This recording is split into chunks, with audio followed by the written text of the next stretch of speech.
nutrients, making them more accessible to plants. I think that's, obviously not only because of its fulvic qualities, but also because of the bacterial qualities. It just makes nutrients more available, which means what are we doing? We're using less of the bases. Well, and I like to say that it truly conditions the rhizosphere. So what it has in there, it just makes everything more easily uptaken. And what's actually interesting about, and just a quick aside about bacteria, everybody thinks that plants get nitrogen from bacteria via them like it out. Right. But that's not actually what happens. We're Jug Dealers, we're the podcast you need in your feed. Teaching the game like you never seen. Jared, Gabe, Rambo, true OGs. Masters of the globe, set your mind free. From Denver, Colorado, where the data's green. We set the data points for the SOPs. Jug Dealers Podcast, yes indeed. Hey, everybody. Welcome back to the Jug Dealers Podcast. We talk about all things cannabis and lifestyle related, brought to you by the good people at 5E. And now we have JugDealers.shop live. And JugDealers.net, which we have been steadily adding to. I know we've got a bunch of videos that will be going live on there, and a whole nother YouTube channel, I believe. Correct, Josh? Was doing just kind of how-to videos. We'll be doing a little bit of the shorts thing. You guys have been noticing everyone's been doing the shorts. YouTube's been liking it. So we're going to do hardcore grow talk shorts. It's going to be awesome. We're going to lean towards something like Jug Nugs. I don't know. We'll see how it works. We'll see how it evolves. Dime bags. Today, this is just kind of going along in some of the vein that we've been working, along after talking enzymes and things like that. We just keep going deeper down the rabbit hole. We just keep scratching. I think it's funny because every time we do an episode, we tell our listeners, you're going to go deeper down the rabbit hole, and we continue ourselves down the rabbit hole. So we are going to discuss, it's a bacteria episode, bottom line. And we're going to talk specifically about bacteria in the rhizosphere, and really obviously talking about their role in plant growth and plant health, right? Because at the end of the day, we're trying to take these large topics, something when you say like bacteria, it's such a massive topic that it's impossible to really even squeeze into a podcast. So we try and take that and then put it to like what's applicable to you guys, what's applicable to the growers, what can people take home with some practical knowledge and some, and some practical usage, and then, talk about some other products that you might find said bacteria in. So, and honestly, like we always tell people, we're just trying to get you to grow really healthy, awesome plants. Yeah. Yeah. I mean, it doesn't even mean we're trying to sell you something that we have. No, we just want to see people's gardens. Well, at the end of the day, when people are successful, then everybody supports each other. A rising tide raises all boats. There we are. It sure did in Florida. Yeah. No, Yoinks. Segue, the shout outs. Yeah. Let's actually do the shout outs real quick. And of course, let me start. Obviously we do have the sample tab that's out there. Yep. Do want to mention that. Thank you, Grambo, for getting that all together. Yeah, and thank you, Juggernauts, for you guys went in force. JugDealers.net. The responses have been mind-blowing. Yeah. /samples, plural samples. Yes, S, because it's more than one bottle. You're going to get more than one bottle. I'm just saying it. But thank you guys for checking that out. That's actually been going really smooth. And we're continually working to make that process smoother and smoother. And thank you guys for your support there. Can't wait to keep getting more and more up on the website. And let's talk about some shop shout outs. We did want to, it kind of ended up being our hurricane shout outs to some of our supporters and some of our people in these areas. You can see I've got the Urban Roots shirt on. Yes, I noticed that. Yeah. Shout out to Urban Roots, Zach and Bianca. They were able to weather the storm. The friends down there, I know Ideal, went literally, Tyler D, shout out to Tyler D. The eye of the storm went over his house. I know that was a crazy experience. Made it through, which you're happy to see. Obviously the guys in North Carolina as well. Shout out to shop in Asheville. Asheville Hydro. Shout out to Evan and the crew out there at Asheville Hydro. They are reopening, or they have reopened at this point. I know they were closed for a little bit. Also, Capulator. Yeah. And that's he's been running the UVs for a little while now, right? Yes, he has. So he's got a UV test that we're going to have test results on. Been running in conjunction with our DE HPS technology. So thank you very much to Cap for running that. I know we'll never get him on the show, but no, but he's never done a show. It's not our show. He's never done a show. Yeah, that's not even. He wears a mask everywhere. So would you expect to have him? Big thank you to Michigan Matt for the Metric Mash. Wonderful event. Thank you so much for having us out. That was a blast. So special shout out, special thank you to Michigan Matt and all the work that he's done. Longtime listener, longtime friend, definitely a DGC guy as well. So thank you very much to Michigan Matt. Hell yeah. Without further ado, why don't you introduce this episode for us, Gabe? On today's episode, we are going to discuss bacteria, one of my favorites. So we're going to slide that down a little bit. We're going to discuss the key role of bacteria in the rhizosphere and the root zone. We're going to talk about the types of rhizosphere bacteria, the mechanisms and interaction of plants. We're going to talk about the benefits of the plants. We're going to highlight the Bacillus subtilis, because that's really that's one of the big ones. You know, if you look on the back of the labels of any of these products that have, usually it's going to be a mix of like mycos and shotgun bacteria, blast, like I like to say. You know, but the Bacillus is really the one you're going to look at. Usually, there's about 500,000 colony forming units, I think, per dosage, and there's about 9, but subtilis is always the one you see at the top, so it really is one of the most important ones. And then we're actually going to talk about some of the challenges in the future when it comes to bacteria. Awesome. So this was actually a really fun episode to write and dive into, little bit of resource in Jeff's books. But honestly, you had to look a lot of other places, but some really cool stuff out there, and seeing what they do, the importance of them.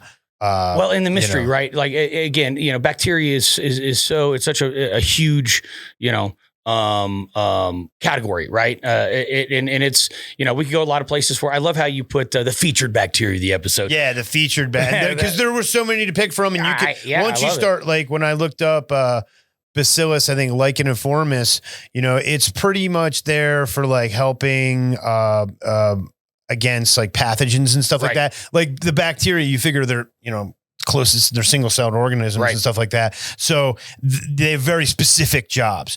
But the subtilis, as when we get into it in that part of the episode, if you refer back to some of our previous episodes, when it comes to the rhizosphere, you can start putting the pieces together and be like, oh yeah, that slime that we talked about in the rhizosphere. Bacterial ooze. Because honestly, rhizosphere is not a very old term. You were saying what, 2017, specifically rhizosheath. Rhizosheath. Yeah, rhizosheath. In which that's really where it comes down to, is that is part of that rhizosheath. It is. It's a very thin layer of slime, ooze. And you don't really think about it. There's a lot of people, I think, especially with the use of hypochlorous and stuff like that, where they'll see that slime and they'll go, oh, there's something wrong. That's gross. Well, even, biofilms have always had such a negative connotation. That's where the ruby catches a bad. And the reality is that's the magic, right? Like carbo makes biofilms grow aggressively. But again, that's where a lot of the magic is held. So, we're going to talk a little bit about all this. And I guess as an intro, let's just dive into it, Hey, everybody, just a heads up. We are doing a pre-Black Friday sale on the JugDealers.shop website. It is either 20% off all base nutrients or buy 2, get 1 free of either or the Holy Grail, which is Winter Ruby and Carbo, or the IPM trio of EcoWorks, Multi, and Russet. So again, that's 20% off all base nutrients or buy 2, get 1 free of either the Holy Grail trio, which is Winter Ruby and Carbo, or the IPM trio, which is Multi, Russet, and EcoWorks. Now, back to the show. So, Jayhawk, why don't you tell us a little bit about the rhizosphere? We can kind of recap. Yeah. A lot of that we've covered in other episodes. So you give us a little recap. Let's get a little bit of an introduction, right? So the rhizosphere is an air region of soil that surrounds the roots of plants and is teeming with a variety of microorganisms, including bacteria.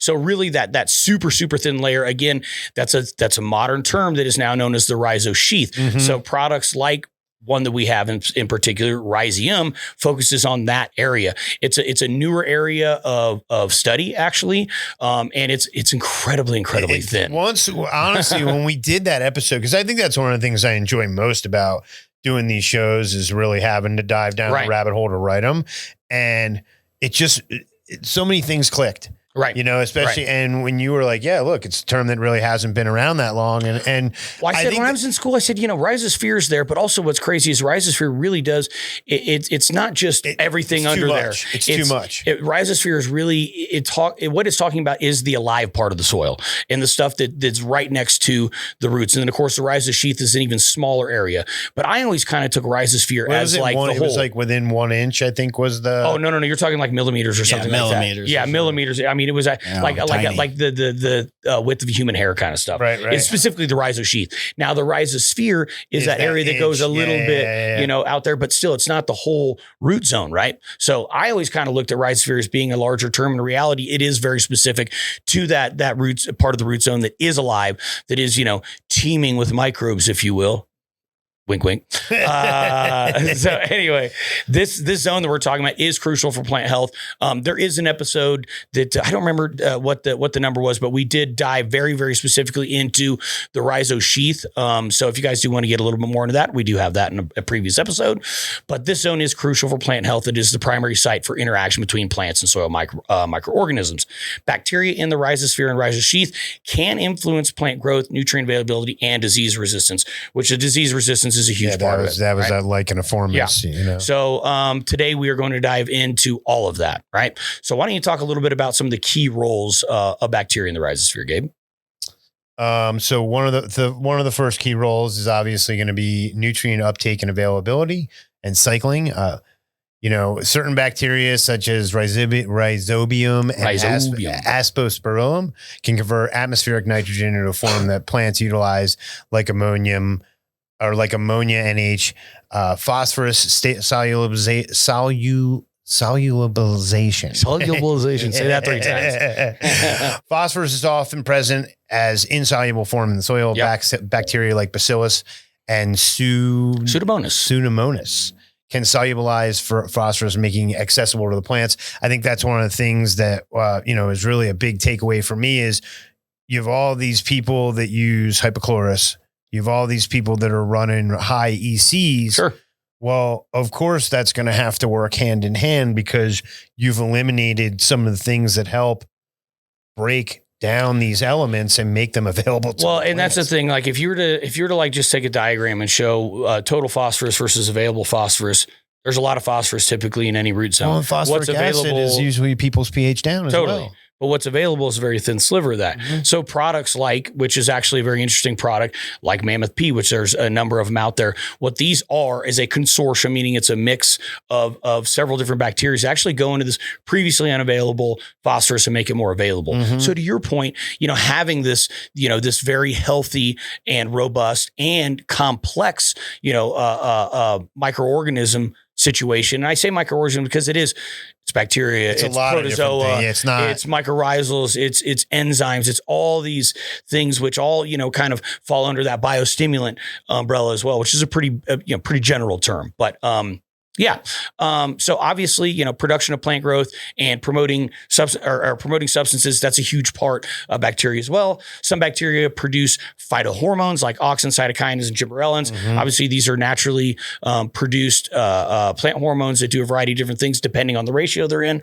That's what becomes so complex in everything in the plant world. There's so much going on. I mean, so for example, auxin in the right ratio can produce roots. In a different ratio, it can actually reduce shoot production. In a high enough ratio, 2,4-D is actually that's weed killer. Yep, so it can literally, like, pure auxins can kill plants. So nothing is like super straightforward in plants, which again, and I know this has been a bit of a hot topic, but even talking about some of the difficulties in science, like we're big believers in science here, but you also realize that when you answer one question, every time there's another 10 that are opened up, and what you got to do is you have to confirm certain things, even if it's, anecdata, as my friend Grambo told me about. Andrew Haberman, shout out. And taking those things that we know, for example, Gabe and I were able to see, we knew that terpenes volatilize at high temperatures, right? This is something we know and we've all seen happen. I've actually now seen white papers that show that. Right. Yeah. Now you had to prove that with something we already knew. That's something you and I have talked about for years, as far as just lowering your temperature at the end of harvest. But you got to prove that to then go to the next step, because that's science. It's just building blocks, and it takes a lot of time. Well, and even then, that's why live resin was invented, because there are even like these really fine terpenes that evaporate at room temperature. Right. You know what I mean? Right. So that's why you have guys like Phenotype Farmer that literally harvested 62 degrees. They have their hallways at 62 degrees. Like everything in the process is 62 degrees because they're doing as much possible as possible to help not let those terpenes volatile. Yep. Now, as far as bacteria goes, when it comes to disease suppression, this is one of my favorite, areas of what bacteria can do. And it's 100%. Like, filling those areas where there might be voids, right? So like, I've always thought about it like, well, if you put in enough good bacteria, it keeps the bad bacteria away. Yeah. You know what I mean? And then, and there's only, I think you were just saying like, there's only so much room. Right. And so if you fill it up with, so many resources available. So I look at it like that. It's like, well, fill it with good stuff. And I do want to make some mention of, anaerobic versus aerobic bacteria, right? So even the smell of soil, right? When you pick up good soil and you smell it, you're not actually smelling soil, you're smelling bacteria, right? What you're smelling is a good, healthy aerobic bacteria, meaning it's being exposed to fresh air. And anaerobic bacteria is something that's not getting fresh air, and now it's that smell of death. Okay, dude, it's that bad. You just know it in your heart of hearts that this is not good. I'll never forget. I walked into a grow in Michigan, and it did not look great. And I'm consulting for a friend, and I go in, and the first thing I do is I'm looking at the plants, and I knock the pot off, so I could see the root ball. Sure. And I start smelling the pot, and the owner and the head grower, they're like, "What are you doing? What are you doing?" I'm like, you don't ever smell your roots?" And they're like, "No." And I'm like, "Well, how the hell do you know if there's a problem? Like you can smell it." And I'm like, "This doesn't smell good." Yeah, I mean, like you smell it. Does that smell good to you? And like kind of like brown roots, sure. Obviously you want to see bright white, you want to see a lot of them. Yeah. If you have the ability to see them, but it was definitely, you can, I think one of the first things you notice is you can smell bad soil. Yes. And that's why, and that's bad bacteria. Right. And that's why anaerobic, aerobic. And I just wanted to make 100%. That little sidebar there. But specifically, rhizosphere bacteria can produce antibiotics. It can produce siderophores and lytic enzymes that inhibit the growth of pathogenic microbes. So again, man, it's just going there. They're doing their due diligence. They're occupying their space. They can also induce systemic resistance in plants, which is excellent, helping them defend against a variety of diseases. So even things like if you think about systemic acquired resistance and some of these pathways that are initiated by even like, you can do them in different ways. Like I know harpin proteins is one thing to do. Bro, you pulled it right out of my fucking head. That's crazy, dude. Like I was just thinking about harpin proteins have been running through my head for like the last 5 minutes. That's crazy. So, but again, these things we're trying to induce these pathways, we're trying to open up. And if you can do it before the plant attack, because that's when naturally it's going to happen. Is once the plant gets attacked by whatever insect or disease and initiates that pathway, we like to initiate those pathways ahead of time if at all possible. No, 100%. So, and then the third obviously is bioremediation. Certain bacteria in the rhizosphere can degrade harmful pollutants or toxic compounds, thereby improving soil health and promoting safe plant growth. I was working with a cultivation down in Durango that had been testing hot for arsenic. And when you jump down the rabbit hole as far as how to remediate plants for arsenic, it is bacteria.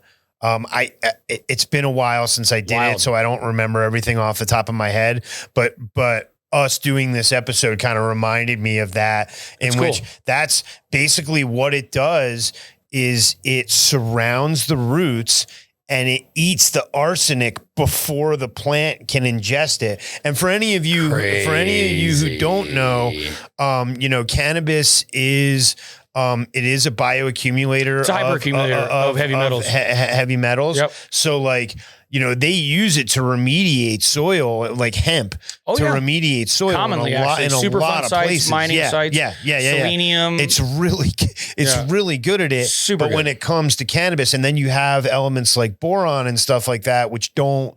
I think boron and molybdenum don't break down. Like they just continue to stack in the plant. Yeah. Even though there's some stuff that we have.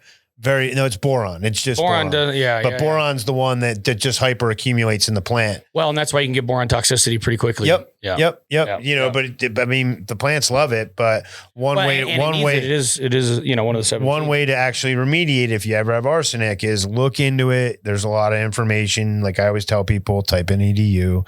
But there's a lot of information out there as far as I think rice was the test Rice is the one that's really big with picking up arsenic. Yeah. But you're right. So, but yeah, there is a bacteria. I don't remember which bacteria it was, but it did make it so that there's a lot of specificity, just like we talked about in enzymes. There's obviously a lot of specificity in bacteria. It's not the same shape thing like you get in enzymes. Enzymes, you really need that tertiary structure. Yep. But bacteria is very specific as well as to what it can do in what situations, and also how it works in conjunction with other bacteria and other microorganisms. 100%. It's super very complex. Much like the enzymes, where they all have very specific jobs, but they're very good at those jobs because they've spent millions of years perfecting it. Yes. You know? So let's talk about the types of rhizosphere bacteria. Yes. So first off, we're going to talk about PGPRs, or plant growth promoting rhizobacteria. These bacteria enhance plant growth by direct or indirect mechanisms.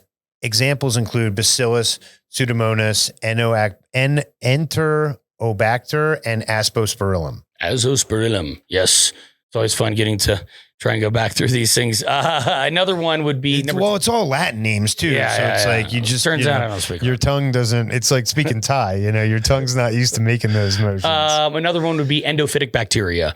Endophytes live inside plant tissue and provide benefits such as growth enhancement and protection against pathogens. Examples include Burkholderia, Streptomyces, and Serratia. Streptomyces, I'm definitely pretty familiar with. I love the other one's a little bit less, but right. Who doesn't love Streptomyces? Right. And then third off, you have the symbiotic bacteria. These bacteria establish a mutualistic relationship with the plants, like the nitrogen fixing bacteria Rhizobium in legume root nodules. So let's talk about that just briefly, right? So like when you do have, obviously, they're known as a nitrogen fixer, right? Yep. So things like they're hanging out, right, like right on the root zone. They're like, we're here, we're helping. And legumes would be like peas would be a legume, right? And that's an example. But how it actually promotes and puts in nitrogen. So it actually has, there's more nitrogen in the soil than when the peas were in there, before. And obviously there's a few of them out there, clovers and some different things you can do the same thing with. But what's interesting is it is that symbiotic relationship with bacteria, and it's actually nodules that form on the roots.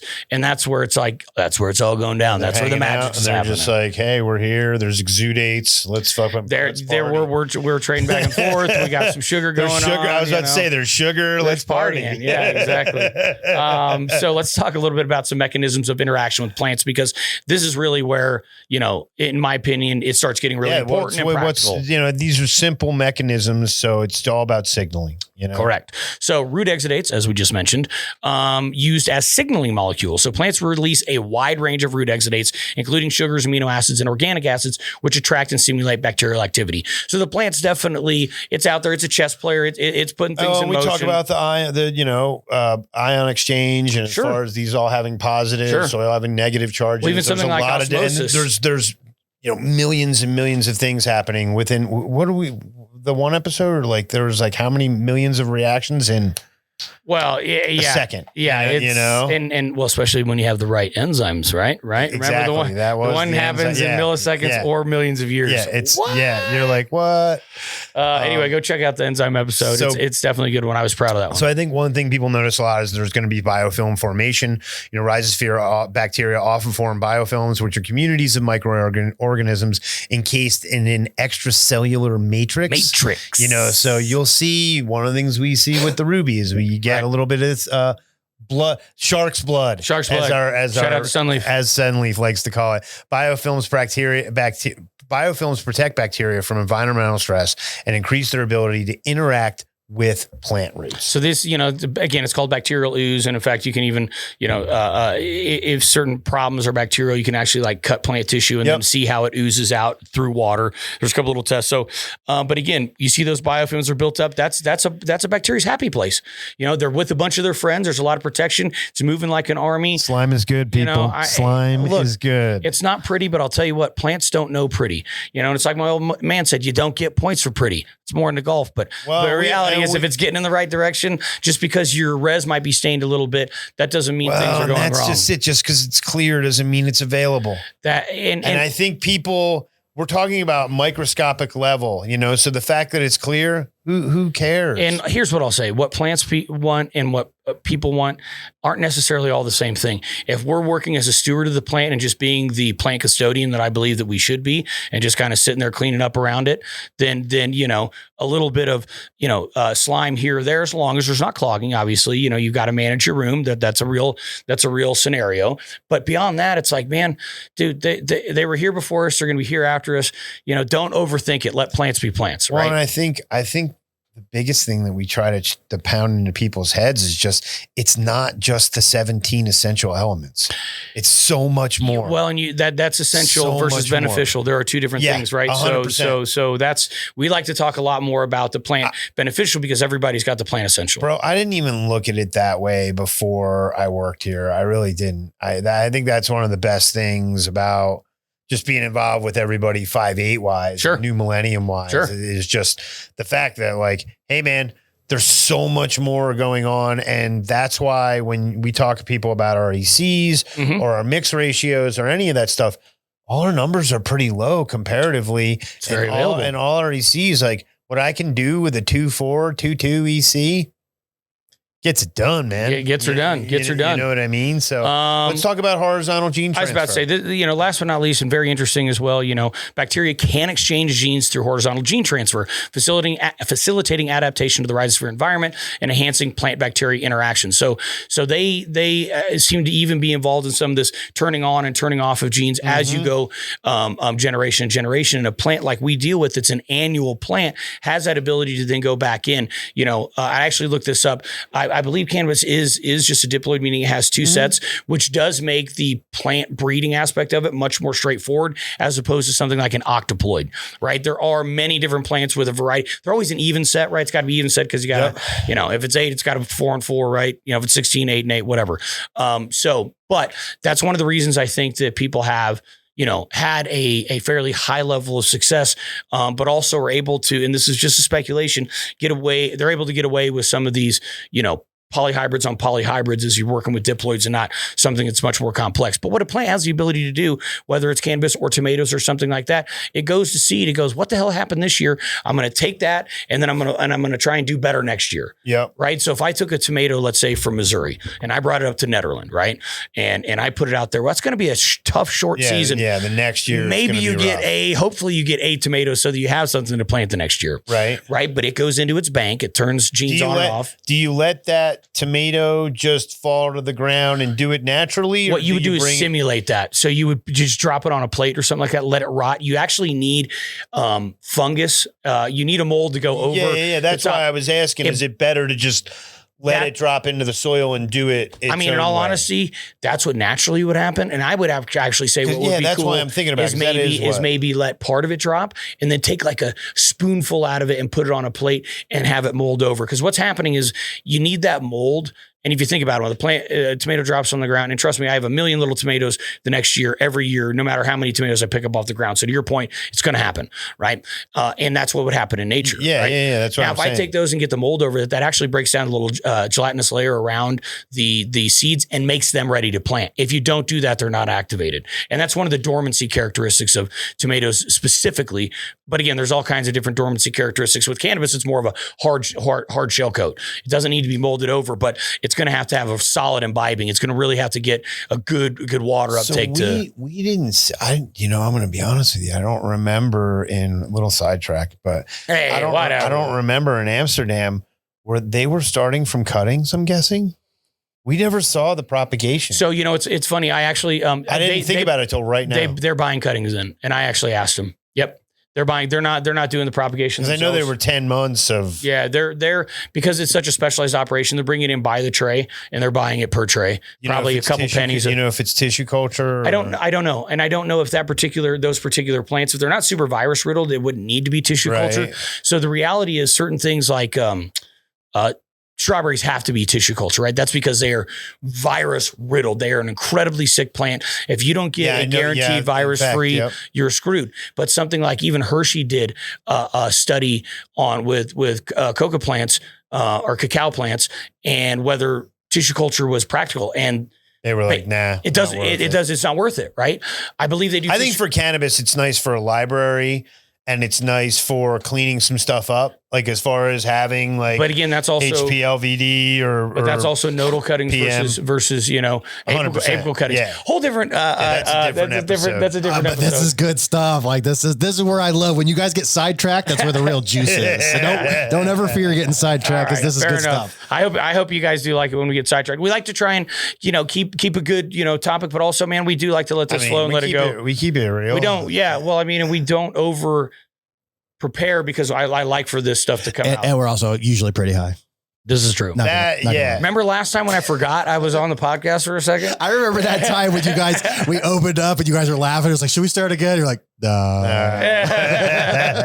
All right. So let's talk about some of the benefits. Yeah, let's wrap it back up because again, this is what's really important. This is what's important to you guys. This is the take home stuff, right? Yeah. So, first off, enhanced nutrient uptake. Really important. Bacteria helps mobilize nutrients, making them more accessible to plants. I think that's, obviously we've, referred Ruby a couple times in this episode, but not only because of its fulvic qualities, but also because of the bacterial qualities. It just makes nutrients more available, which means what are we doing? We're using less of the bases. Well, and I like to say that it truly conditions the rhizosphere. So what it has in there, it just makes everything more easily uptaken. And what's actually interesting about, and it just a quick aside about bacteria, everybody thinks that plants get nitrogen from bacteria via them like shitting it out. Right. But that's not actually what happens. In fact, what happens is the bacteria eats the nitrogen immediately. And then over time, because they're very quick, right? They're single-celled organisms, so they die very fast. Once they die, the nitrogen in the RNA and DNA and their nitrogenous bases, the nitrogen in there, that's actually what the plant takes up. So in other words, it's going to, let's say the field level's right here. You put nitrogen, it actually dips down for a period of time and then ends higher. Anyway, nerdy shit, guys. Sorry. But okay. You see what I'm saying? Because the bacteria gobbles it all up, but then they die, a new crop comes through, and the plant is able to go through and actually get the nitrogen from their DNA and RNA. Cool stuff. Okay, number 2, improved stress tolerance, right? This is something we've been implying a bit, but super big. And again, like I look at it like put in good stuff to avoid the bad stuff, right? So some rhizosphere bacteria enhance plant resistance to abiotic stresses, right? Which would be things like cold, light stress, heat, stuff like that. Again, drought, salinity, that's another one. Heavy metals, that's a great one. Basically anything that's not going to be an alive thing. So it's going to be weather related or element related or something like that. Also, and very importantly for us, right, increased growth and yield. Big one. By producing growth promoting hormones and enhancing nutrient availability, bacteria in the rhizosphere contributes to better root and shoot development. Super important.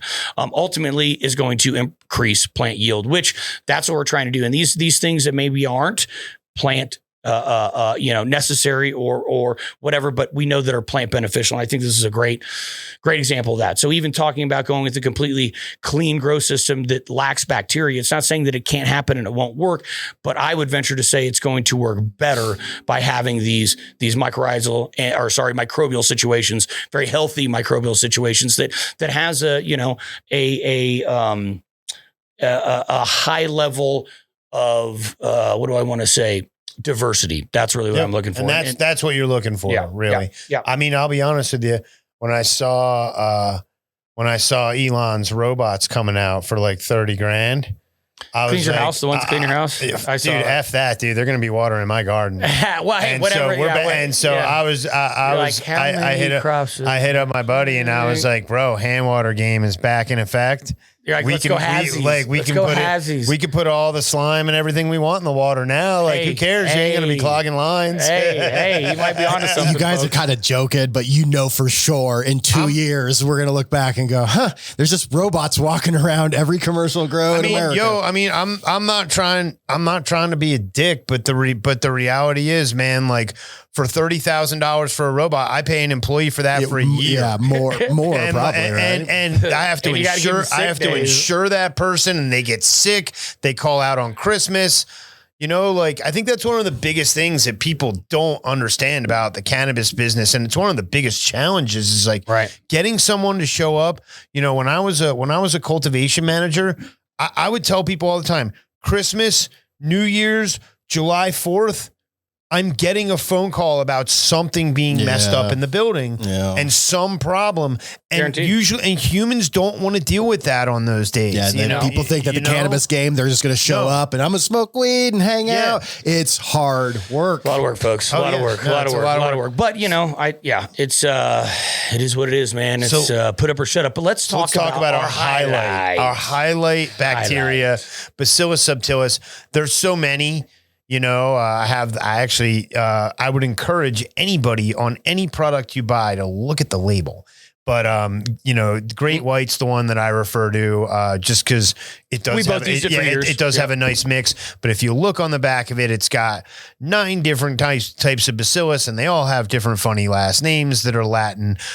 We decided to focus on the Bacillus subtilis because, honestly, we think it's really important. And it's always at the top of the list on a lot of these, which means usually even if they have 500, whenever you see any of these numbers on the back of a label, it is the minimum.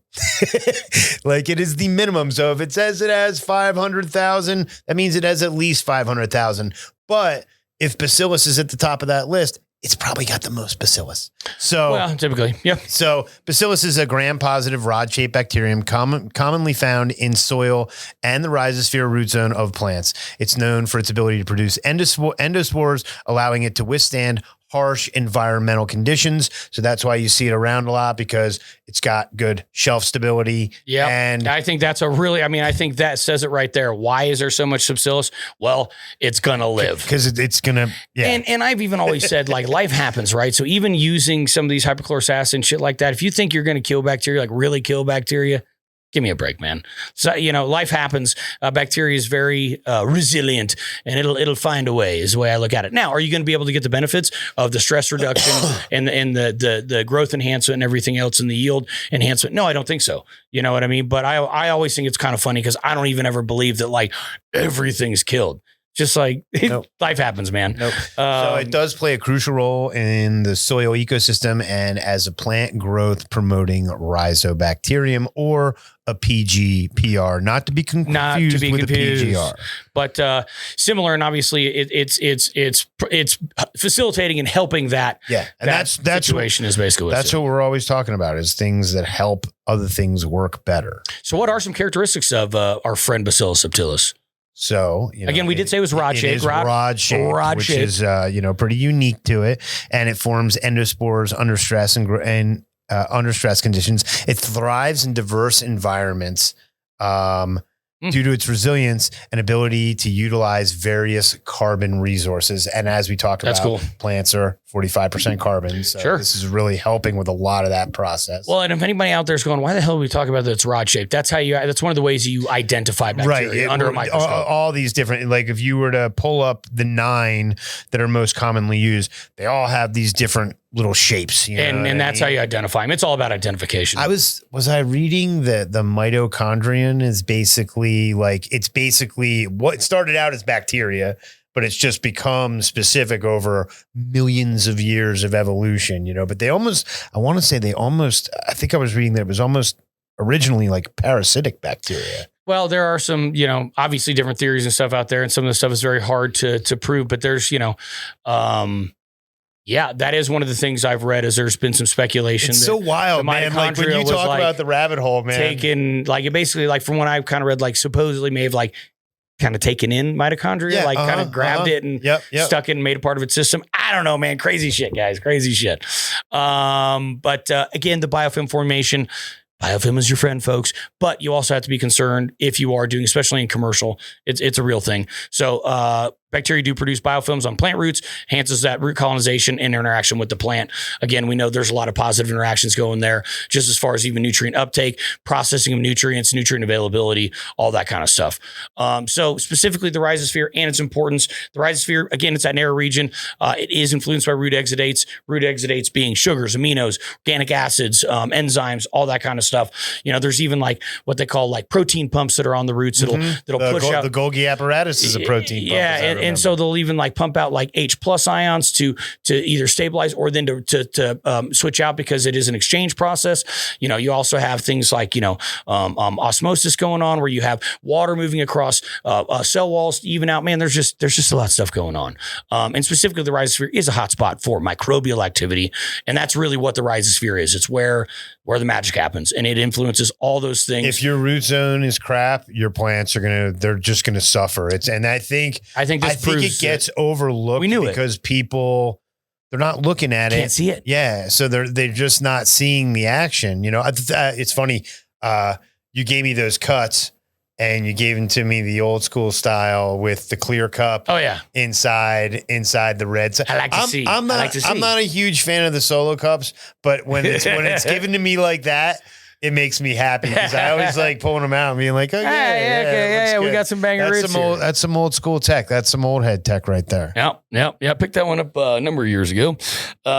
So let's talk about real quick about Bacillus subtilis as a PGPR and kind of what it actually does with that and how it facilitates some of these hormone production activities, et cetera. So let's start off with some of the direct mechanisms. You know, Bacillus subtilis produces phytohormones such as auxins, gibberellins, cytokinins promoting root and shoot growth, solubilizes phosphorus and other nutrients, making them more available to the plant, and it enhances nitrogen fixation and iron availability. All these things. Iron a great one too, right? Yeah. So that's going to help avoid chlorosis. Chlorosis being especially intraveinal chlorosis, that's going to be yellowing between the plant veins. And one of the reasons that's happened is because iron is an essential part of chlorophyll production. Yep. It's not a part of chlorophyll, building block, but it's a part of the production. And we talk about, you know, it being +2 +3. It just doesn't move around as easy. Well, exactly. Yeah. So those are the direct mechanisms. As far as indirect mechanisms, they do produce antimicrobial compounds like lipopeptides, like surfactant and iturin that protects, again, soil-borne pathogens. Again, we know it's a protector. But again, interesting because it has direct mechanisms and indirect mechanisms. Again, induces systemic resistance in plants like we talked, SIR, systemic acquired resistance. You're big on that. I am. And which obviously strengthens and obviously it also pre-kicks into gear their immune and like response. We always say, man, you want the plant to be doing the work. You know, that was one of the things that I realized when I got into my horticulture degree is that, you know, organic production or even like, you know, even if you're not doing organic production, just thinking of it in the sense that you can't just spray yourself out of it or you can't just newt yourself out of it. You need to have strong genetics. You need the plant to be able to take care of itself. If you want to climb a mountain, you got to work out beforehand. You got to be strong. That's exactly it. So it's about picking good genetics. It's about picking strong plants. It's about, you know, clean techniques and transplanting techniques and really I think that's where the fostering that. That's why we're always pumping the silica, because the silica really helps with that resilience. And also, you know, kind of getting through some of those stress spots. And again, you know, shout out to Slicium, which reduces all abiotic and biotic stress responses. And, you know, remember to click that sample tab because we got the bloom is back and better than ever. Bloom is back in. I've been pumping it. It is banging, dude. And I guess while we're talking about that very quickly, if you guys haven't subscribed, please hit that subscribe button and that like button. We really do appreciate it. We're trying to build this. Dude, we're trying to get to 10,000. Yeah, we got to get to 10,000. I would say the biggest thing you guys can do is just hit that share button. They always try to shadow ban us on YouTube, but if you guys share it, they can't. And you guys that watch me, you know what I say? Roll this video up, pass it to a friend. Ooh, I like it. Hey. I like it. Okay. So let's talk about biofilm formation and the root colonization, because I think biofilm is a touchy subject with a lot of people. But the Bacillus subtilis forms robust biofilms, the slime we discussed in the root zone episode on plant roots, which protects roots from pathogenic infections. That sounds wonderful. It's kind of intercepting things before they get there. It enhances water and nutrient absorption by roots, so it's actually kind of holding the water and helping it, absorb into the plant, and then it increases root surface area and improves the soil surface. So really what it's doing is it's expanding itself. Yeah. And it's helping with that tilth and that structure and really keeping that structure and keeping, soils from becoming too compact and whatnot. You do want to have, you just want to have this diverse activity going on. A lot of stuff. You just want a lot of stuff going on. Well, let's talk about it with disease suppression, because again, one of my favorite areas as well. I knew how the hell does it do it? So it does produce antibiotics, believe it or not, and secondary metabolites that inhibit growth of fungal and bacterial pathogens. So not only is it that's just like, okay, it doesn't have a brain or whatever, but geez Louise, it seems like very it really knows specific what's going jobs, on. and they know what to do, and they're good at it. And like we said before, what does it do? It competes with harmful microbes for space and nutrients. So it's also like almost planting more grass to outcompete the weeds, right? It's not about just spraying the weeds. It's not trying to get rid of the bad microbes. It's how do we over colonize the good stuff to just take out the bad stuff, right? And if you take the space up and it's eating all the nutrients, well, there's just not enough food source to go around. Stop using hypochlorous acid. So if we take up that space, and if the good bacteria takes up the nutrients, then you're going to reduce those pathogen establishment. It's just facts, folks. So also environmental stress tolerance. Another big one. And it's really a take-home thing. Again, all these things are just for all you guys out there, whether you're doing organics or not, understanding that having a very healthy soil flora is really fauna, not flora. It helps buffer the BS, bro. I mean, realistically, when we it just seems to, Bacillus subtilis helps plants cope with abiotic stresses such as drought, salinity, heavy metal toxicity. It produces exopolysaccharides that retain moisture around the roots, alleviating drought stress. So how does it do it? That's how it does it. So a lot of these things we can throw out, it does drought stress. Oh, it does this, it does that. I love some of the things. That's how it does it. That's why we take notes. That's why we take notes.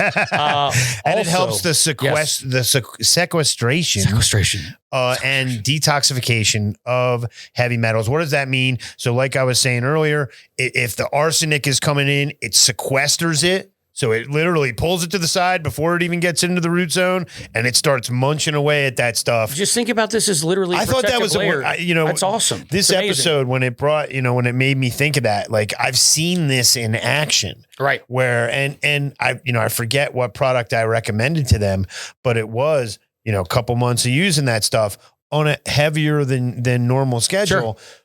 No more arsenic. And it's creating that sheath, that rhizo sheath, that film layer. It's a barrier fence. Yep. And those bacteria have one job. They're just like, hey, we're here to do this. That's all they do. So very specifically, let's talk about a couple applications in agriculture, right? Bacteria can be used as well. And it's, this is, I would say, for horticulture and for agronomy, there's applications in both. So as a biocontrol agent, right, it's used as a natural alternative to chemical pesticides due to its pathogen suppressive properties. So very, very cool there. Again, producing a healthy soil substrate, a healthy rhizosphere to produce healthy plants. Everything we've been saying, bro. To reduce not only a pesticide application, but also nutrient application. So very, very cool. So again, a biofertilizer, just like I said, it's going to improve that soil fertility by promoting nutrient availability and enhancing plant growth, and even seed treatments. So it's literally, if you're coating these seeds with Bacillus subtilis, it's going to enhance the seedling vigor and resistance to diseases it's going to colonize it immediately, right? That's even one of the reasons you'll put on, like on peas, you can get like a rhizobacteria and actually put it all over the peas, soak them overnight so that those nodules and all that stuff gets going faster. We're just trying to get there a little bit faster. So last but not least, talk to us a little bit about some of the challenges and future directions, because I think this is an area, because again, we've established the 17 plant essential. This area of plant beneficial in this area of microorganisms and biostimulants is wide open, people. So take us away, Gabe. The three main problems that we face in the future are going to be consistency in field performance due to environmental variability. So obviously, as climate changes around the world, you're going to see more of this. Now, this is more on an agricultural scale. Sure. This doesn't apply as much to our product indoors, but outdoors, some of the efficacy may be challenged, let's say it operated in this temperature range at maximum. Historically, now it's trying to operate in this as a very places are hotter and drier than they used to be, whatever it is. Right. Formulation and delivery methods to maintain viability and effectiveness. So obviously, as more is produced, right. It just sometimes they're not as good. And then genetic engineering and strain selection for improved plant microbe interactions. So as we see with pests, there is a certain where they'll evolve over time, of course. And so obviously the bacteria are going to need to be able to evolve in the same way in which they still have the same efficacy that they did 20 years ago. Totally. So totally. What is what is our conclusion? Well, the conclusion, right? So we obviously know the Bacillus subtilis is a vital, which I like that word, is a vital component of the rhizosphere, promoting plant health through multiple mechanisms, all of which we went through, all of which you guys can peel into farther. Yeah, go deeper, please. I promote you to go deeper. It does have a very specific and major role as a biofertilizer and biocontrol agent. It positions it as a sustainable tool in agriculture, both big and small. So both in big ag, floriculture, horticulture, our stuff, all of it, right? Further research and development can unlock its full potential in enhancing crop productivity and resilience. And really, we're going to need a lot more development and study in this area. You know, you talk about coming out of the Green Revolution of the 1970s. Well, the Green Revolution, it's kind of a misnomer. That's really where crop implements and inputs really increased, right? So that's where you had a lot more chemical fertilization and things like that. So it really was like the Green Revolution was really the kind of the major input of chemical fertilizers and massive use of pesticides, right? Well, and we know kind of interesting. We know from doing our phosphorus episode, there's like 60, 70 years worth of phosphorus left on the planet. So they say.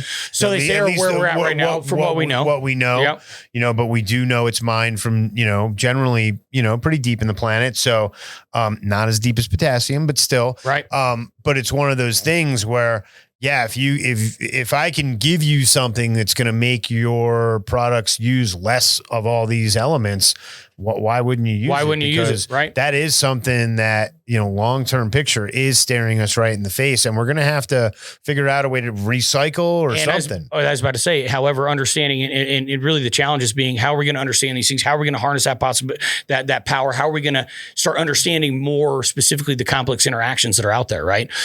We don't know that. That's an area of massive study that needs to happen, and really just those associations between the rhizosphere and the plant and everything that's going on between, of which we know a little bit, not a lot. I like to say it all the time. Okay, so we never want to get out of here without trying to talk about all the things we're doing and point towards some products that we have that we know, you know, are of whether it's something that it's going to facilitate bacteria and help it grow, or if it's actual bacteria in there. So let's actually start with Ruby real quick, just because Ruby is something. This is a question we get a lot. What are the little? Sometimes it looks a little bit. It's always stringy, a little bit snotty. Sometimes it looks a little bit white. Sometimes a little bit red. What is that, Gabe? I mean, so here's the big thing is it's not the only fulvic on the market. No, there's other fulvics out there. We're not going to deny that. No, there is. The truth of the matter is, it is the most biodiverse fulvic on the market. That is correct. In the fact that we use 9 different sources. So it comes from, you know, for people who don't know much, I'm going to give the old salesman spiel here. Let's do it. But, you know, for people who don't know much about fulvic acid, you know, there's a layer in the coal bed. It's called leonardite, whatever it is. But basically it's a layer of carbon in the coal bed that is too soft to be burned as coal. So they mine it and they put it aside. They put it in these big extractors, and they run it through they'll run it through a chemical bath, they'll run it through a water bath, and they'll basically squeeze the juice out of it. And that's where we get these fulvic acids. Most companies are going to be getting their source from one mine. So if there's a lot of mines in North Dakota and Wyoming, and we source ours from all these different places in the world. Now, why do we do that? Because we add a biostimulant in there, we add a bacteria, and the bacteria loves all the biodiversity of these different coal beds. This is what we've been talking about too, is the biodiversity, and several of these are actually plant extracted as well. So they're not all these from coal beds are old forests. Well, I like to say it's dinosaurs, right? It's old dinosaur stuff. So, and you think about it, like whatever was going on in one part of the world or another part of the world, and some of this stuff comes from Europe and this and that, and so when that gets together with the bacteria, it really has this synergy. You know, one of the great things about Ruby that I always point people to is, if your plants, if you come in, your garden's all torn up, you know, you've nuked them, this stuff will help recondition, because it'll actually bond with some of the elements in there, strip them out, and bring that soil back down to a good pH, a good EC, But it's, I mean, dude, that's one of the best. Honestly, that's where I've really turned people the most. I consider it really the keystone of the line because it's something that just conditions the rhizosphere to maximize uptake, whether it's used with New Millennium or anything, right? Neil is very, very, very proud of this product. Again, being a multi-source fulvic acid with the bacteria that's in there, which, as we've seen in this episode, is so important in those rhizosphere interactions. So by having that in there, why do you have it in there? That's why. Now, for the people, I will say this: with prolonged use, the slime, you're going to get some biofilms, and therefore that means you're going to potentially get in, especially in smaller drippers, you could get some clogging. So for that, we either have people hand water it in once a week, which is totally fine, right? Or we do have a new product called Fulvitech from our sister line, our commercial line called Scietetics. It's all the same fulvic acids. It just has the bacteria pulled out of it, so it doesn't create the biofilms. Right. So as we went through here, I think we can all agree biofilms are badass. But we also need to know situationally, how are we dealing with things? And if you're dealing with a high plant count and lots of drip lines and all this stuff, you gotta. And look, I mean, we had Zach on, there's plenty of, there's plenty of products from BioSafe, or you can shock your lines after each usage. And honestly, even just running some plain water through, I've found like at least just don't leave it sitting in there. Now, secondarily, I'd like to talk about Carbonaria, because it is not a bacteria, but it feeds bacteria, right? Because since it is so important, because we were talking about the exudates and the sugars. Exactly. So these things that the plant's doing itself, we're going, hey, we'll help you out with that. We're going to help attract all this wonderful and amazing bacteria with this super complex mix of sugars that are, because they're broken down to they're direct plant extracted. They're fermented. Yeah. And direct plant extracted. Yep. So they're broken down in a very small 1, 2, 3 sugar chains. So they're readily available as plant and microbe food. They don't have to be broken down like a really complex molasses or something like that. They're ready to rock. So even though carbo is not a bacteria, it feeds that lovely bacteria. The ones that are listed on the bottle are unique to us, as I remember. So I believe there's only 7 that are listed on there. It is. We like to say that it's 20 different ones. The other ones are ones that are commonly out there. The ones that we've listed are the ones that are totally unique to our product. I just started ripping it with the Scietetics in this round. Mm-hmm. I'm at like day 30. Mm-hmm. So I was away a bunch, so I didn't want it sitting in my reses, but the last week I've been doing it. It's definitely making a difference. And I would also say, last but not least, because this episode was brought to you by Rhizium.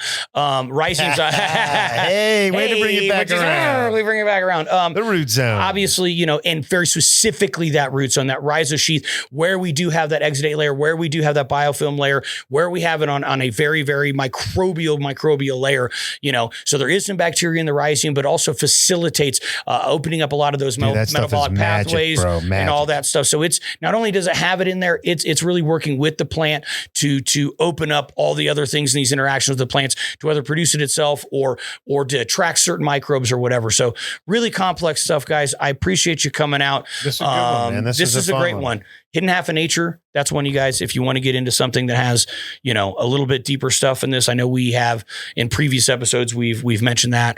Obviously, Mr. Lowenfels, teaming with microbes. That's always a good one too. Can you scroll down a little bit, Crambo? Yeah, there was going to say. If anybody does want some references, we could actually put that up. I'm glad you did that, because some of this is. Yeah, some of this stuff I did put the references from what, where we found some of this information. We did not make this up. Yeah, I'm not trying to make it up, and I'm not trying to make like I'm the smartest guy in the room. In fact, like you were pointing out with the rhizo sheath, I mean, this is some of this is stuff that's still unraveling. When I first started reading about this stuff, 10, 15 years ago, some of these terms, some of this stuff just didn't even exist. And that's why I always say to people, like, I don't care what size garden anybody's operated. Like there's always more to learn, more to know. No matter whose garden I walk into, if it's the home grower, if it's the tent, if it's the tomato gardens that we saw in Amsterdam, there's always something that you can take from going through that garden and utilize at home, regardless of whether it's a whiteboard or any type of thing in there you can take and go, God, that's something I really like that they did here. I think I'm going to implement that in my garden. And not for nothing, there's some stuff where you can see a lot of stuff you don't like. and not implement that stuff. You can learn as much from bad things as you can Hey, from that's good things. that's still learning. You know what I mean? Mistakes or not, that's there. Yeah. Bro, when I was operating at Grassroots in 2018, and we had 25,000 square foot building expanding to like 60 or 70. One of my guys would always come in showing me Jungle Boy's flower, and I would always say to them, "Don't look at the flower. Look at everything else in the room. Look at the lights they're using. Look at the pots. Look at the tables. Look at all the rest of that stuff. Because if you want to grow anything, if those are the guys you emulate, then by all means, learn how they're doing it. And honestly, they've been really good about forthcoming about information. So, shout out to those guys. Thank you guys for tuning in. Until next time from the Jug Den, we will bring you something new, something cool next time around. Shoot us with some topics, man. We're happy to throw down. Any topics that you guys do have ideas for, we'd love to hear it. Also, any questions you have, we'll continue to do questions episodes to bring those. Special shout out and thank you to Gabe for writing this episode. Bacteria coming at you. Thank you guys. Till next time from the Jug Den. We out. Peace and love.